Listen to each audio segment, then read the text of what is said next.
السلام علیکم ناظرین، میں ہوں منصور علی خان، اپنے ڈیجیٹل چینل کے اوپر آپ کو خوش آمدید کہوں گا۔ ناظرین، اس ویڈیو کے اندر کرکٹ کے بارے میں بھی بات کرنی ہے، سیاست کے بارے میں تو بات ہوگی ہی، ساتھ ہی ساتھ میڈیا کے حوالے سے بھی آپ کے ساتھ کچھ خبریں شیئر کرنی ہے۔ کبوتر کچھ خبریں لے کر آیا ہے اور اس کی ڈیٹیلز جو ہیں وہ آپ کے ساتھ شیئر کرنی ہے کچھ سینئر اینکر پرسنز کے حوالے سے، تو اس ویڈیو کا اینڈ تک ضرور دیکھیے گا۔ بڑی انسائٹ ڈیٹیلز ہیں جو آپ کے ساتھ ہم شیئر کریں گے۔ اچھا جی، سب سے پہلے تو آپ سے اوبیسلی یہ ریکویسٹ ہے کہ چینل کو سبسکرائب ضرور کیجیے اگر آپ نے ابھی تک سبسکرائب نہیں کیا ہوا، اور بیل آئکن پریس کیجیے، آل ویڈیوز کو پریس کیجیے گا تاکہ آپ کو ہمارے نوٹیفیکیشنز مل سکیں، اور اگر آپ کو ویڈیو پسند آئے تو اسے لائک اور شیئر ضرور کیجیے گا۔ سب سے پہلے میرے خیال میں کرکٹ کے بارے میں بات کرتے ہیں جناب۔ پاکستان ٹیم بھی کیا ٹیم ہے یار، مطلب آپ کل یہ جو میچ ہوا اس کے اندر جب پہلی اننگ ختم ہوئی تو آپ یقین کیجیے جو مجھے میسیجز آئے ہوئے تھے اور جو لوگ اپنا غصہ نکال رہے تھے، وہ غصہ اگر میں ایسے میسیجز تھے کہ میں آپ کے ساتھ شیئر نہیں کر سکتا۔ تو لوگوں نے کہا کہ لو جی جہاز کی تیاریاں پکڑو، جہاز کی ٹکٹیں بک کراؤ، پاکستان ٹیم بس واپس آنے لگی ہے، کہانی ختم ہو گئی، اور بس یہی ان لوگوں سے امید تھی۔ 400 رنز انہوں نے کھا لیے، لیکن دیکھیں کہ یہ کیا فائٹنگ سپرٹ ہے، کیا ہے۔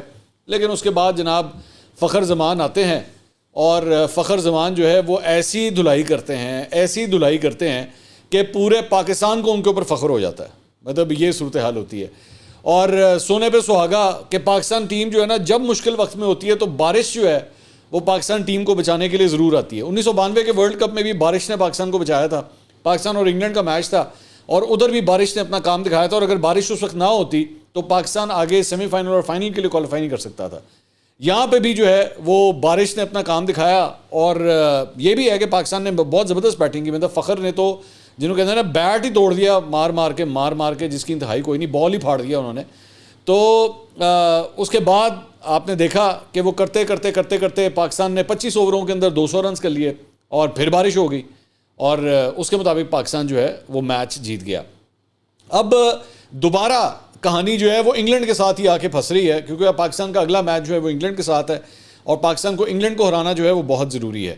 تو انگلینڈ کی فارم بالکل بھی اچھی نہیں چل رہی، بہت بری فارم چل رہی ہے۔ تھوڑا سا صرف میں آپ کو ایک سینیریو بتا دوں کہ پاکستان نے اگر تو سیمی فائنل کے لیے کوالیفائی کرنا ہے تو صرف تھوڑا سا آپ کو میں ایک آئیڈیا دے دوں۔ ایک تو جناب پاکستان کو جو ہے وہ انگلینڈ کو ہرانا ہوگا، جو بیسٹ کیس سینیریو ہے۔ دوسرا، سری لنکا جو ہے وہ نیوزی لینڈ کو ہرا دے، یہ بھی ضروری ہے۔ لیکن بات یہ ہے کہ سری لنکا کی اپنی فارم کو زیادہ اچھی نہیں چل رہی۔ آپ نے دیکھا کہ انڈیا کے ساتھ وہ کتنی بری طرح ہارے تھے، تو وہ اس کی زیادہ ویسے امید لگانا مشکل ہے۔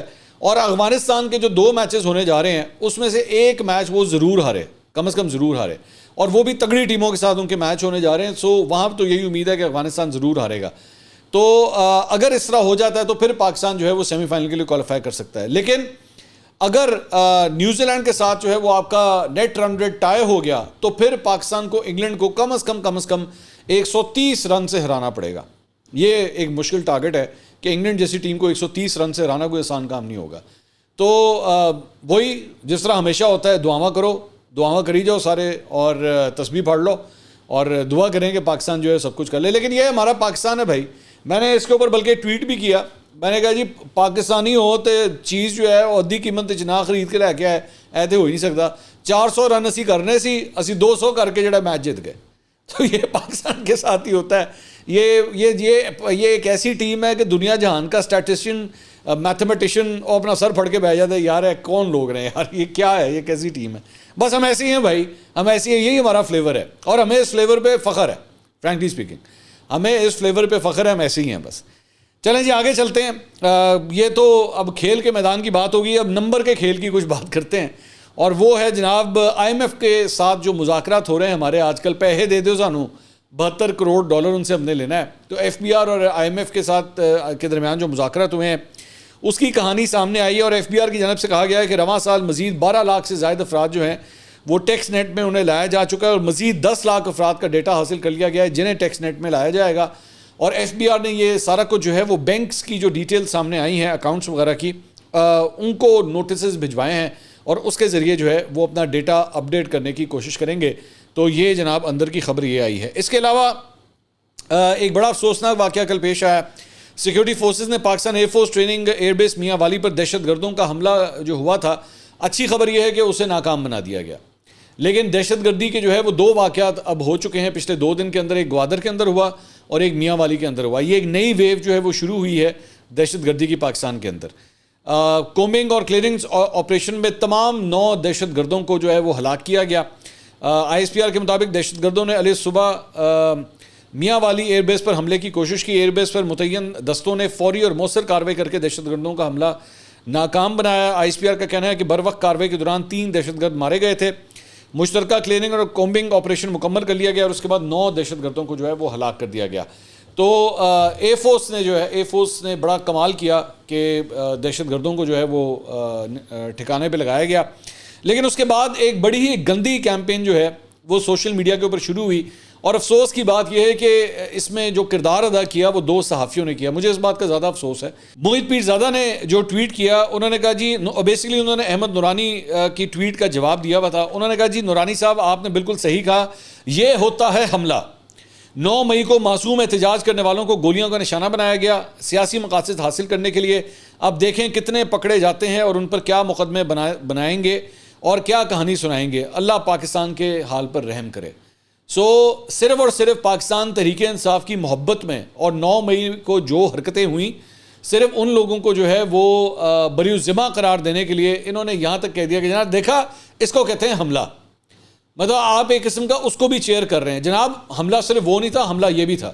اور آپ کی اطلاع کے لیے یہ حملہ جو ہوتا ہے نا, جب ایک شخص جو ہے اس کی آپ نے اگر کسی کو ایک تھپڑ مارا ہو یا آپ نے ایک ڈنڈا پکڑ کے اس کو 10 دفعہ درے مارے اور اس کے لہو لہان کر دیا ہو, حملہ آپ اس کو بھی کہتے ہیں. تو یا تو پھر آپ ڈیفینیشن بتا دیجئے, سمجھا دیجئے اس قوم کو کہ منیمم چیز حملے کو کس کو کہتے ہیں. کہ آگ لگانا ایک بلڈنگ کو حملہ قرار دیا جائے گا یا نہیں. آپ تو صرف اگر باؤنڈری کراس کر جائیں, صرف آپ کسی کے گھر کے اندر گھس جائیں, باؤنڈری کراس کر جائیں نا, تو وہ بھی ٹریس پاسنگ کے زمرے میں ہی آتا ہے. اس میں پھر یہ نہیں ہوتا کہ جناب نہیں آپ نے گیٹ پہ تو چھلانگ لگائی تھی لیکن آپ گھر کے اندر سے ہو کے دوسری سائڈ سے نہیں نکلے, اس لیے ٹریس پاسنگ نہیں ہوتی. میں جانتا ہوں کہ ٹلٹ اور پیار اور محبت پاکستان تحریک انصاف کے لیے بہت ہے, لیکن اس کے لیے برائے مہربانی 9 مئی جیسے واقعے کو جو ہے نا وہ جسٹیفائی کرنے کی کوشش مت کرے کہ نہیں جی اس دن تو کچھ بھی نہیں ہوا تھا, اس کو آپ حملہ کہتے ہیں. یہ بڑی شرم کی بات ہے, بہت افسوس کی بات ہے.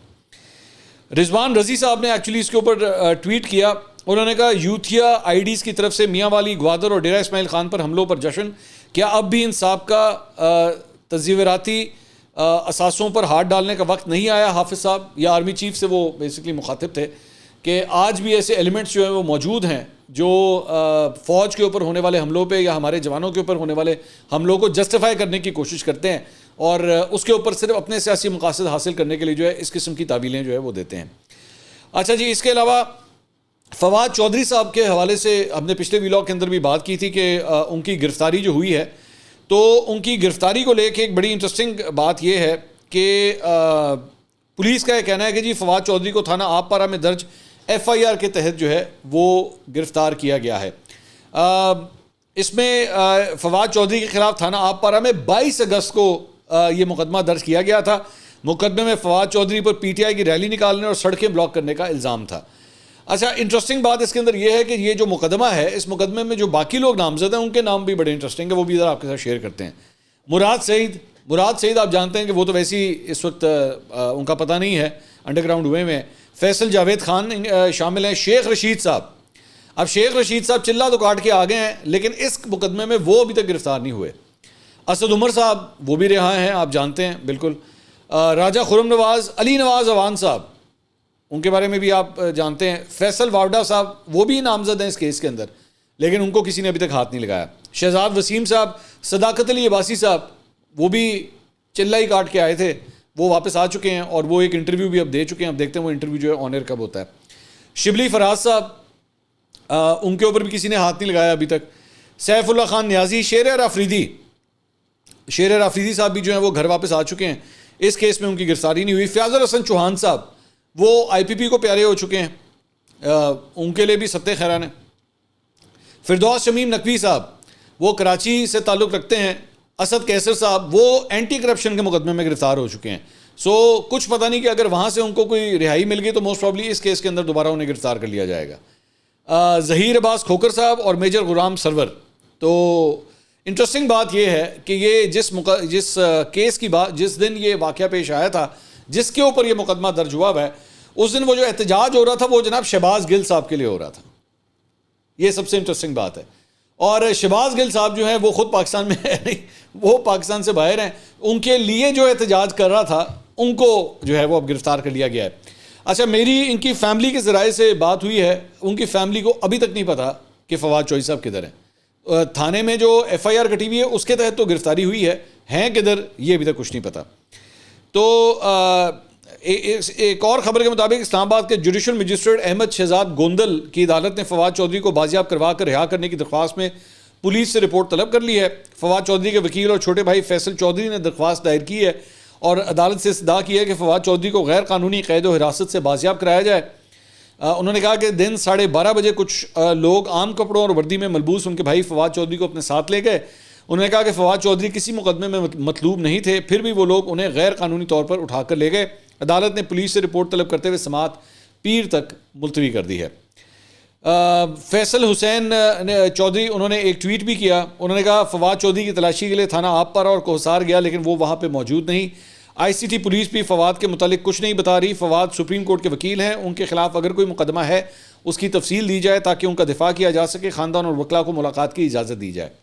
تو یہ جناب فواد چوہدری صاحب کے حوالے سے اپڈیٹ ہے. اس کے علاوہ اسلام آباد کی مقامی عدالت نے اسد کیسر کو وفاقی پولیس کے حوالے کرتے ہوئے انہیں جوڈیشل لاک اپ میں رکھنے کا حکم دیا ہے. پولیس نے پی ٹی آئی رہنما اسد کیسر کو جوڈیشل لاک اپ پر اڈیالہ جیل منتقل کر دیا ہے. اسد کیسر صاحب کے حوالے سے یہ اپڈیٹ ہے. اس کے علاوہ انسداد دہشت گردی عدالت نے 9 مئی جلاؤ گھراؤ کے 4 مقدمات میں ملزمان کا ٹرائل شروع کرتے ہوئے نامزد گرفتار ملزمان کو 15 نومبر کو جیل سے طلب کر لیا. عدالت نے گرفتار نہ ہونے والے ملزمان سے متعلق پروسیکیوٹر کو ہدایات لے کر پیش ہونے کا حکم دے دیا. علاوہ ازیں عدالت نے مسلم لیگ نون کا آفس جلانے، گلبرگ میں کنٹینر جلانے کے مقدمات میں بھی طلبی کے نوٹس جاری کر دیے ہیں. انسداد دہشت گردی عدالت کے جج ارشد جاوید نے مختلف چلانوں پر سماعت کرتے ہوئے اعجاز چوہدری، میاں محمود الرشید سمیت دیگر ملزمان کی طلبی کا نوٹس جاری کیا ہے. اس کے علاوہ 9 مئی کے جلاؤ گھراؤ کے مقدمے میں نامزد سابق ایم این اے روبینہ جمیل کی درخواست سے ضمانت سماعت کے لیے مقرر کر لی گئی ہے. لاہور ہائی کورٹ کا 2 رکنی بینچ 7 نومبر کو درخواست سے ضمانت پر سماعت کرے گا. تو جناب ایک اپڈیٹ جو ہے وہ یہ ہے. اس کے علاوہ سپریم کورٹ نے نیب ترامیم کیس کی 31 اکتوبر کی سماعت کا تحریری حکم نامہ جاری کر دیا ہے. تحریری حکم نامے میں کہا گیا ہے کہ سپریم کورٹ نے عمران خان کو عدالت میں پیش ہونے کا موقع فراہم کر دیا. عدالت نے تمام فریقین کو نوٹس جاری کرتے ہوئے عدالتی حکم کی نقل اڈیالہ جیل میں قید عمران خان کو پہنچائی جائے. اگر عمران خان عدالت میں پیش ہونا چاہیں تو جیل سپرنٹینڈنٹ انتظامات کریں. سپریم کورٹ کے حکم نامے میں کہا گیا کہ نیب ترامیم فیصلے کے خلاف سماعت supreme court practice and procedure کے تفصیلی فیصلے سے مشروط ہے. اٹارنی جنرل اور تمام صوبائی ایڈوکیٹ جنرلز کو نوٹس جاری کر دیے. عمران خان کو نوٹس جیل سپرنٹینڈنٹ کے ذریعے بھیجا جائے گا. واضح رہے کہ جسٹس قاضی فائز عیسیٰ کی سربراہی میں 5 رکنی لارجر بینچ نے کیس کی سماعت کی تھی اور عمران خان نیب ترامیم کیس میں مرکزی درخواست گزار ہیں. تو اب اس کے بعد یہ بحث چھڑ گئی ہے کہ سپریم کورٹ کا یہ جو حکم آیا ہے اس میں کیا عمران خان صاحب کو ذاتی حیثیت میں بلایا گیا ہے یا یہ کہا گیا ہے کہ ان کے وکیل جو ہیں وہ سپریم کورٹ میں پیش ہوں. تو اگر تو ان کو ذاتی حیثیت میں بلایا گیا ہے تو ہو سکتا ہے کہ وہ عمران خان صاحب کو خود آپ سپریم کورٹ کے اندر دیکھیں. لیکن جب سے عمران خان صاحب گرفتار ہوئے ہیں تب سے لے کر ابھی تک ان کو گرفتار ہوئے تقریباً 91-92 دن ہو چکے ہیں، لیکن ابھی تک وہ نہ ان کی کوئی تصویر آئی ہے، نہ کوئی ویڈیو آئی ہے اور نہ وہ پبلک ڈومین میں کہیں پہ بھی کیمرے کے سامنے نظر آئے ہیں. اب دیکھتے ہیں کہ سپریم کورٹ میں وہ آتے ہیں یا نہیں آتے. اچھا جی، اس کے علاوہ عمران خان کی 190 ملین پاؤنڈ سکینڈل اور توشہ خانہ نیب تحقیقات کیس میں ضمانت کی درخواستیں سماعت کے لیے مقرر کر دی گئی ہیں. اسلام آباد ہائی کورٹ کی چیف جسٹس عامر فاروق کی سربراہی میں 2 رکنی بینچ 7 نومبر کو سماعت کرے گا. جسٹس طارق محمود جہانگیری 1 ماہ کی چھٹیوں کے بعد واپسی پر بینچ میں شامل ہو گئے ہیں اور احتساب عدالت نے عدم پیروی پر عمران خان کی نیب کیسوں میں ضمانت خارج کر دی تھی. عمران وسیم صاحب جو سینئر جرنلسٹ ہیں انہوں نے سپریم کورٹ کے حوالے سے ایک خبر دی ہے اور عمران خان صاحب کے حوالے سے کہ سپریم کورٹ سائفر کیس میں عمران خان کی درخواست سے ضمانت کو نمبر لگا دیا گیا ہے. سپریم کورٹ کے رجسٹرار آفس نے درخواست پر کوئی اعتراض عائد نہیں کیا. رجسٹرار آفس نے درخواست کو 23/22,793 نمبر لگایا ہے. عمران خان کی درخواست سے ضمانت آئندہ ہفتے سماعت کے لیے مقرر ہونے کا امکان ہے. عمران خان نے درخواست میں عدالت سے سائفر کیس میں ضمانت کی استدعا کر رکھی ہے. میں نے اس کے اوپر ویلاگ کیا تھا اور میں نے آپ کو بتایا تھا کہ یہ بھی کیا ایک وقت کا مطلب ستم ہے کہ اسی جج کے سامنے جو ہے اب آپ ریکویسٹ کر رہے ہیں کہ جی مجھے رہا کر دیں جس کو آپ نے ہٹانے کی کوشش کی تھی، جس کے خلاف آپ نے ریفرنس دائر کیا تھا. اس کے علاوہ جناب ڈسٹرکٹ اینڈ سیشن کورٹ اسلام آباد میں عمران خان اور بشرا بی بی کے خلاف مبینہ غیر شرعی نکاح کیس کی سماعت ہوئی. اسپیشل پروسیکیوٹر رضوان عباسی سول جج قدرت اللہ کی عدالت میں پیش ہوئے. عمران خان بشرا بی بی کے وکیل شیر افضل مروت صاحب جو ہیں عدالت میں پیش نہیں ہوئے. اسپیشل پروسیکیوٹر رضوان عباس نے اعلیٰ عدلیہ کے مختلف حوالے دیے. انہوں نے شیر افضل مروت کی عدم حاضری پر اعتراض اٹھایا. شیر افضل مروت کی جانب سے معاون وکیل عدالت میں پیش ہوئے. انہوں نے عدالت کو بتایا کہ شیر افضل مروت بیرون ملک ہیں, آئندہ سماعت پر عدالت میں پیش ہوں گے. انہوں نے معاون وکیل نے سماعت بغیر کارروائی ملتوی کرنے کی استدعا کی. عدالت نے فریقین کی جانب سے ایک ساتھ دلائل سننے کا حکم دیا. جج صاحب نے ریمارکس دیے کہ دونوں فریقین سے دلائل سننے کے بعد کیس آگے چلایا جائے گا. عدالت نے کیس کی سماعت 13 نومبر تک ملتوی کر دی. اچھا جی, اس کے علاوہ شہباز شریف صاحب نے جناب اسحاق ڈار صاحب کو پارٹی کے الیکشن سیل کا چیئرمین مقرر کر دیا ہے. اسحاق ڈار الیکشن ایکٹ 2017 کو تیار کرنے والی پارلیمانی کمیٹی کے بھی سربراہ تھے. اب اس کے اوپر جو ہے وہ کچھ کرٹیسزم ہو رہا ہے کہ جناب الٹیمیٹلی دوبارہ شریف خاندان کے ہی ایک فرد کو یعنی کہ سمدھی کو جو ہے وہ یہ ڈیوٹی بھی دے دی گئی ہے. اس کے فور اور اگینسٹ جو آرگومنٹس ہیں, اگینسٹ یہ آرگومنٹ ہے کہ جناب مطلب اسحاق ڈار صاحب تو یہاں پہ پاکستان میں تھے بھی نہیں, مطلب وہ ابھی ریسنٹلی ہی واپس آئے تھے, تو ان کو اب لیٹلی الیکٹورل پالیٹکس کے بارے میں کتنی کو لیٹسٹ نالج ہوگی, ایک سوال. اور دوسری بات یہ ہے کہ دوبارہ پھر وہی کہ اپنے فیملی ممبر کو ہی آپ نے ہر دفعہ لگانا ہوتا ہے, آپ کو فیملی ممبر کے علاوہ کوئی نہیں ملتا. اب اس کے جو حق میں اس اپوائنٹمنٹ کے حق میں جو مسلم لیگ نون آرگومنٹ دیتی ہے وہ یہ ہے کہ جناب 2013 میں جب مسلم لیگ نون جیتی تھی تو اس وقت بھی الیکشن سیل کے جو سربراہ تھے مسلم لیگ نون کے وہ اسحاق ڈار صاحب ہی تھے. تو چونکہ ایک سکسیسفل فارمولا تھا اسی لیے اسحاق ڈار صاحب کو جو ہے وہ لگا دیا گیا ہے. تو پالیٹکس سے تو کافی خبریں ہو گئی ہیں, اب ذرا میڈیا سے بھی آپ کو دو خبریں آپ کو دینا چاہیں گے. ایک تو جناب ایک سینئر جو اینکر پرسن ہے انہوں نے اپنے چینل سے استعفیٰ دے دیا ہے. میں کاشف واسی صاحب کی بات نہیں کر رہا, یہ ذہن میں رکھیے گا. کاشف واسی صاحب کے حوالے سے بھی چلے میں آپ کو اپڈیٹ دیتا ہوں کہ کاشف واسی صاحب انشاءاللہ موسٹ پرابلی اگلے ہفتے تک شاید پاکستان واپس آ جائیں گے. میری آج ان سے فون پہ بات ہوئی تھی بڑی ڈیٹیل سے. ان کے جو معاملات ہیں وہ چل رہے ہیں. میں کیونکہ وہ آف دا ریکارڈ گفتگو تھی اس لیے میں شیئر نہیں کروں گا کہ بیک گراؤنڈ میں کیا ہو رہا ہے, لیکن میری اطلاع کے مطابق کاشف عباسی صاحب انشاءاللہ جلد پاکستان پہنچنے والے ہیں. بلکہ میری جب ان سے بات ہوئی تو انہوں نے کہا کہ میں کوئی بڑے کوئی لمبے عرصے کے لیے نہیں گیا تھا, میں تو صرف چھٹیوں کے لیے گیا تھا, لیکن میں پاکستان میں ہی اپنے آپ کو کمفرٹیبل فیل کرتا ہوں. تو انشاءاللہ وہ جلدی پاکستان واپس آ رہے ہیں اور میں امید کرتا ہوں کہ جلدی اپنا پروگرام بھی جو ہے وہ دوبارہ شروع کریں گے. اچھا, لیکن بات ہو رہی تھی ایک اور اینکر کی. انہوں نے اپنے عہدے سے استعفیٰ دے دیا اور وہ ایک سینئر اینکر پرسن ہے, اور یہ استعفیٰ جو ہے یہ 1-2 دن پہلے ہی دے دیا گیا ہے. نام میں اس لیے ریویل ابھی تک اس لیے نہیں کر رہا کہ میں چاہتا ہوں کہ وہ خود نام جو اپنا ریویل کرے. استعفیٰ کوئی اختلافات یا اس چکر میں نہیں ہے, وہ ایک اور چینل میں سوئچ کرنے لگے ہیں, تو وہ آپ کو عنقریب نظر آ جائے گا, آپ کو پتہ لگ جائے گا کہ وہ کس چینل کے اندر جا رہے ہیں. اور دوسرا ایک اور جو خبر ہے وہ یہ ہے کہ ایک سینئر اینکر نے اپنی چینل انتظامیہ کو قانونی نوٹس بھیج دیا ہے. اب میرے پاس نام ان کا بھی موجود ہے, لیکن میں اس لیے ابھی نہیں لے رہا کیونکہ انہوں نے بھی اب تک خود اناؤنس نہیں کیا ہوا اور میرا ان سے رابطہ نہیں ہو پایا. میں نے ان کو فون کیے تھے لیکن ان سے میرا رابطہ نہیں ہو پایا, سو اس لیے میں ابھی نام ریویل نہیں کر رہا. لیکن یہ خبر کنفرم ہے جو میں آپ کو دے رہا ہوں کہ وہ ایک سینئر اینکر پرسن ہے اور کاشف صاحب کے دوست بھی ہیں بہت اچھے. چلے میں بلکہ دونوں ہی اینکر پرسن کاشف بھائی کو بہت اچھے دوست ہیں. یہ جنہوں نے استعفیٰ دیا ہے اور جنہوں نے قانونی نوٹس بھیجا ہے دونوں ہی کاشف بھائی کے بہت اچھے دوست ہیں. تو انہوں نے جو نوٹس بھیجا ہے اس کے اندر مسئلہ یہ ہوا ہے کہ انہوں نے ابھی ریسنٹلی یہ چینل جو ہے وہ جوائن کیا تھا اور ان کو چینل والوں نے کہا کہ جی آپ 3 مہینے کی سیلری لیں اور ہم جو ہے وہ ہمارے لیے بہت مشکل ہو رہا ہے آپ کو افورڈ کرنا, تو ہم یہ کر نہیں سکتے. اب میری اطلاعات کے مطابق اس اینکر پرسن کی اس چینل کے ساتھ 2 سال کا کانٹریکٹ تھا اور صرف 2 یا 3 مہینے کے اندر ہی جو ہے ان کو یہ کہہ دیا گیا کہ جناب بہت شکریہ آپ کا, یہ 3 مہینے کی سیلری لے لیں اور آپ کہیں اور جاب جو ہے وہ دیکھ لیں, ہم افورڈ نہیں کر پا رہے, ہمارے لیے بہت مہنگا پڑ رہا ہے. تو اس کے اوپر بڑی گرمی سردی ہوئی ہے میری اطلاع کے مطابق ان اینکر پرسنس کی اور میڈیا وہ جو چینل ہے اس کی مینجمنٹ کے درمیان اچھی خاصی, جس کے بعد انہوں نے جو ہے یہ قانونی نوٹس بھیجا ہے. سو معاملہ جو ہے وہ بڑا بری طرح پھنسا ہوا ہے. اب دیکھتے ہیں کہ اس کے اندر کیا ڈیولپمنٹ ہوتی ہے. میری اطلاع کے مطابق اس چینل سے 19 اور لوگوں کو نکالا بھی گیا ہے ڈاؤن سائزنگ کرتے ہوئے, 19 لوگوں کو. اور میری اطلاع کے مطابق یہ سلسلہ ابھی اور چلے گا, یہ مزید اور ابھی چلنے لگا ہے. سو اٹس اے ویری مطلب پریشان کن صورتحال. اب دیکھتے ہیں اس میں کیا ہوتا ہے. اس کے علاوہ جناب ہم نے ایک خصوصی انٹرویو کیا ہے. وہ انٹرویو جو ہے وہ کل آپ 12 بجے ہمارے اسی چینل کے اوپر دیکھ سکیں گے. پرسنالٹی کون ہے, کس سے سوالات کیے ہیں ہم نے, آپ اس کی جھلک خود ہی دیکھ لیجئے گا. میری طرف سے اللہ حافظ. ہم نے آج دعوت دی ہے مسلم لیگ نون کے اب ایک سینئر رہنما عطا اللہ تارڑ صاحب کو. عطا اللہ تارڑ کو جتنی جگہ ملنی چاہیے تھی پارٹی میں نہیں ملی, because the big wigs are so strong کہ وہ کسی ینگسٹر کو آگے نہیں آنے دیتے. تاثر یہ ہے کہ مسلم لیگ نون جو ہے اب وہ اسٹیبلشمنٹ کے ساتھ سیم پیج پہ ہے.